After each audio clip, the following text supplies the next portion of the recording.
এবারে নির্বাচন 14, 18 ও 24-এর মতো হলে জাতির ভাগ্যে চরম দুর্ভোগ নেমে আসবে বলে মন্তব্য করেছেন বাংলাদেশ জামায়াত ইসলামীর সেক্রেটারি জেনারেল মিয়া গোলাম পরোয়ার।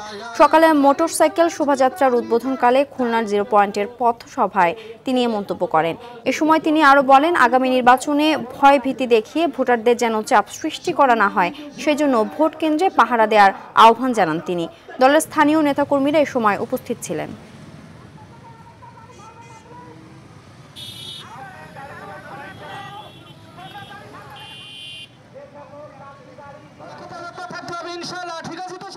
এবারের নির্বাচন যদি 14, 18, 24-এর মতো নির্বাচন হয়, জাতির ভাগ্যে দুর্ভোগ নেমে আসবে। যে আমরা একটি নতুন বাংলাদেশ গড়তে চাই।